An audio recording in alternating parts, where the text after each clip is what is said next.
Bread omelette sandwich. मी इथे bread omelette sandwich बनवलेलं आहे। सँडविचमध्ये आपण कुठलेही व्हेजिटेबल्स टाकून खाऊ शकतो, हेल्दी असं होतं। तुम्ही मैद्याच्या ब्रेडऐवजी तुम्ही व्हीट ब्रेडसुद्धा घेऊ शकता। तर सुरुवात करूया। सुरुवात करण्याआधी माझ्या चॅनलला लाईक, शेअर आणि सबस्क्राईब करायला विसरू नका। त्याचबरोबर कमेंट नक्की करा आणि व्हिडिओ पूर्ण बघा। हॅलो फ्रेंड्स, मी लतिका, लतिकाज किचनमध्ये तुमचं स्वागत आहे। इथे मी ब्रेड घेतलेली आहे आणि ब्रेडला दोन्ही साईडनी छान व्यवस्थित भाजून घेतलेलं आहे।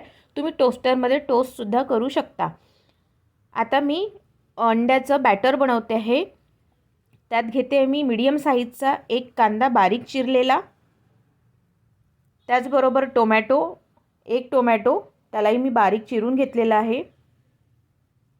3-4 हिरव्या मिरच्या बारीक चिरून घेतल्या आहेत। तुम्ही मिरचीऐवजी तिखट पावडरसुद्धा घेऊ शकता। कोथिंबीर, तुम्ही यात पत्तागोबी, शिमला मिर्च, बीन्स हे व्हेजिटेबल्ससुद्धा टाकू शकता। चवीनुसार मीठ, थोडीशी हळद। याच्यात मी हे मिक्स करणार, कारण की अंडे फोडल्यानंतर यात मीठ वगैरे जर टाकलं तर ते व्यवस्थित मिक्स होत नाही।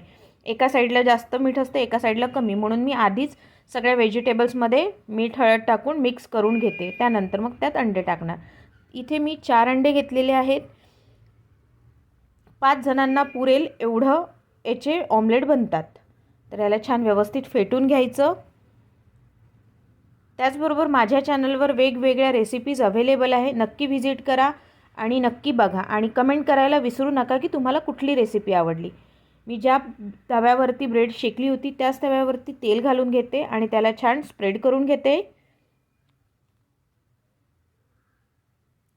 व्यवस्थित स्प्रेड झालेला आहे, त्यावरच मी ऑमलेटचं बॅटर घालून ऑमलेट बनवून घेणार।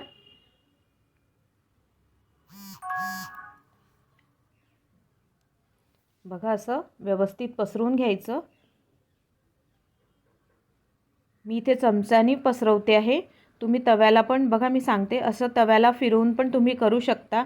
पण काय होतं, फक्त अंड्याची जे पातळ हे असते ते जाते, व्हेजिटेबल्स मग एका ठिकाणी जमा असते, म्हणून मी चमच्याने स्प्रेड केलेलं आहे। आता एका साईडने झालेलं आहे, याच्या कडा सोडून याला पलटवून घेते। बघा, छान झालेलं आहे। आता इथे मी ज्या ब्रेड शेकून घेतल्या होत्या त्याला एका ब्रेडला मी लावलेला आहे मेयोनीज आणि दुसऱ्या ब्रेडला मी टोमॅटो केचप लावलेला आहे। तुम्ही इथे शेजवान सॉससुद्धा यूज करू शकता। व्यवस्थित स्प्रेड करून घ्यायचं, कारण की मुलांना टोमॅटो केचप वगैरे आवडतं। बघा, व्यवस्थित झालेलं आहे। आता याला मी काढून घेते, सोबत याला करते। आता मी एक स्लाइस घेतली आहे, यावर मी काकडी टाकते गोल गोल कापून। तुम्ही गाजर घेऊ शकता, बीटरूट घेऊ शकता, कांदा, पण मी इथे फक्त काकडी घेतलेली आहे, कारण की कांदा टोमॅटो माझ्या मुली खात नाहीत, म्हणून कमीत कमी या ब्रेड ऑमलेट सँडविचच्या बहाण्याने काकडीसुद्धा खाण्यात जाते आहे। याला व्यवस्थित फोल्ड करायची। बघा, व्यवस्थित ब्रेडच्या आकाराचीच मी फोल्ड केलेली आहे। बघा, व्यवस्थित बसते आहे ती।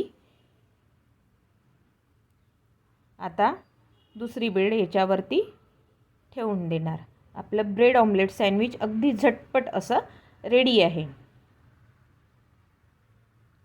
बघा, याला मी आता ट्रायंगलमध्ये कापून घेते। तुम्ही न कापता असं खाल्लं तरीही चालेल, पण ट्रायंगलमध्ये कापून जर मुलांना दिलं तर त्यांना छान वाटते। बघा, किती छान दिसते आहे। तर नक्की बनवून बघा आणि मला नक्की कमेंट करून सांगा। तर भेटूया पुढच्या रेसिपीत, तोपर्यंत बाय।